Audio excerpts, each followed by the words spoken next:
çfarë emocioni përcollët? Shiko, nuk është në emocion, tashmë na kanë humbur edhe emocionet, ka kohë që na kanë humbur emocionet. Do keni gjë parasysh për gjithë ata që kanë kaluar luftën, të cilët kanë varrosur shok, kanë mbajtur shok të agosën nëpër krah, kemi varrosur shok gjatë luftës dhe pas lufte. Shok të cilët kanë humbur, pra emocionet tashmë kanë ikur me kohë, nuk kanë ndonjë emocion, thjesht mblidhemi në këto podime për të shfrytzuar, për të takuar shok të tjerë, për të takuar miq, për të cilët ndoshta kemi kohë, të cilët nuk kemi takuar, nuk kemi folur, dhe nuk ka ndonjë çështje emocionale për mes. Dritan, si njohësi mirë dhe i zhvillimeve politike në Maqedoninë e Veriut, do doja të mirja një koment nga ju e zini vetë pastaj në përgjigjeni apo jo për to çështje, por duket sikur tashmë Ali Ahmeti po bie nga, po them, froni i tij politik dhe tashmë po merr super fuqia apo super xhiro 20 me xhiti i Vlenit. Si e ke parë këtë periudhë politike të Ali Ahmetit, i cili ishte dhe prezent në sheshin Skënderbej? Do doja të kisha një koment nga ju për këtë, se çfarë po ndodh tashmë në Maqedoninë e Veriut, kur edhe para një jave kur Shqipëria fitoi me Serbinë, shqiptarët nuk u lejuan të festonin në qendër të Shkupit dhe u ndaluan nga makinat e policisë. Mendoj që koha Ali Ahmetit duhet kishte mbaruar me kohë. Ali Ahmeti për një kohë të gjatë ka marrë peng shqiptarët në Maqedoni në shërbim të maqedonëve dhe tashmë vetëm ka ndruar vendet. Pra Ali Ahmeti ja ka lënë stafetën e pengmarrjes të shqiptarëve dhe interesave shqiptare në Maqedoni, këtij grupi tjetër që quhen Vlen dhe që sot ecën në hijen dhe në diktatin e Albin Kurtit. Pra aktualisht shqiptarët në Maqedoni, pavarësisht se kujt i përkasin di Ali Ahmetit, sot i përkasin 20 me gjitit aty u Vlenit ose çdo gjë tjetër, janë vetëm në shërbim të interesave maqedone dhe në shërbim të kundërt të interesave shqiptare, për arsye se kjo luftë që shqiptarët bëjnë në Maqedoni për të marrë 5 vende, 5 karrige, 5 ministri, do i përfitim të vogël nga ajo që lëshojnë maqedonët dhe zihen me njëri tjetrin për maqedonët, i ka forcuar maqedonët dhe ka forcuar edhe tashmë krahun ultranacionalist në Maqedoni dhe atë ksenofob. Gjithsesi, unë gjithnjë kam qenë mendimin që çdo e keqe ka një të mirë dhe kjo e keqe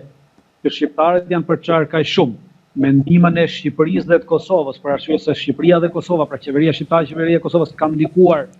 shumë në këtë përçarje dhe veçanërisht qeveria e Kosovës për fundit me Albin Kurtin në krye, ka sjellë si thash forcimin e faktorit maqedonëve. Forcimi i faktorit maqedon, unë mendoj që ka një të mirë në këtë rast, sepse më në fund fare shqiptarët sërish do ta kuptojnë që nuk mund të bashkëjetojmë me maqedonët, por duhet të ndajemi dhe ta zhbëjmë shtetin e Maqedonisë dhe të bashkangjitet trumbut shqiptar, jo pjesë shqiptare e Maqedonisë që panohet me shqiptar. Dritan, në këto zhvillime ju thatë që peshën më të madhe ka dhe Shqipëria dhe Prishtina apo dhe Tirana zyrtare për gjendjen që janë sot shqiptarët Maqedoninë e Veriut. Një koment se si e ke parë dhe Albin Kurtin dhe Edi Ramën, qoftë në përplasjet e tyre, por qoftë dhe në mënyrën se si kanë drejtuar shtetet përkatëse. Shiko, se si ata drejton shtetet përkatëse, ajo është një çështje që përket politikës ditore, politikës asaj që ata çka kanë premtuar dhe ç'kanë bërë, pra është komplet diçka tjetër nga ajo që kanë premtuar ajo kanë bërë. E kanë vendosur shtetet respektive në kundërshtim me interesat kombëtare dhe shtetërore të shteteve përkatëse dhe të popullsisë në cilën jetojnë, pra të popullsisë shqiptare. Për sa i përket interesave të shqiptarëve në rajon, ata kanë vepruar gjithnjë në kundërshtim të interesave shqiptare. Në rajon, fakti që të dyja palët, njëra palë përkrah njërin grup dhe njëra palë përkrah grupi tjetër, pra qeveria e Tiranës ka përkrahur Ali Ahmetin, qeveria e Kosovës ka përkrahur grupin tjetër të 20 me xhitit dhe Vlenit që thatë juve, pra ka thelluar më shumë ndarjen midis shqiptarëve dhe Maqedonisë dhe kjo i shërben interesave maqedone dhe jo interesave shqiptare, por të dyja palët kanë një mosveprim të qëllimshëm për interesa të tjera më të mëdha shqiptare, siç është Presheva, Medvegja dhe Bujanovci, ku të dyja palët në asnjë mënyrë nuk e ngrenë zërin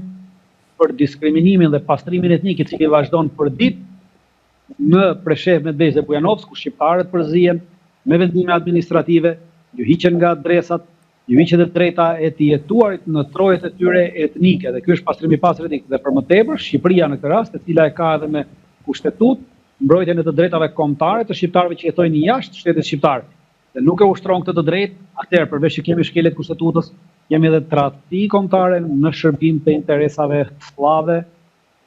në dëm të interesit kombëtar shqiptar dhe të popullsisë shqiptare. Dritan, do të bëj edhe një pyetje të fundit e cila lidhet të paktën në opinionin tuaj dhe në atë se çfarë ju keni prekur nga afër. Kush ka qenë politikani apo kontribusi më i madh nga politika shqiptare në ndihmën e UÇK-s? Ka një emër politikani që mund të ketë luajtur një rol thelbësor për ta ndihmuar UÇK-n për të arritur qëllimet e veta, apo pikpyetje si në çdo rast me politikën shqiptare? Ajo varet se si e sheh pra varet në cilin aspekt po të kërkosh. Si thash, shteti shqiptar pas hyrjes së NATO-s mori vendim direkt, pra në atë kohë dhe ishte vendimi i shtetit shqiptar në atë kohë që të hapte bazat, edhe kjo është një ndihmë e madhe edhe, të jepte armatim municion për 8.000 veta, dhe kjo është një ndihmë shumë e madhe. Ky ishte vendimarrja e shtetit shqiptar, pra këtu nuk mund të dallosh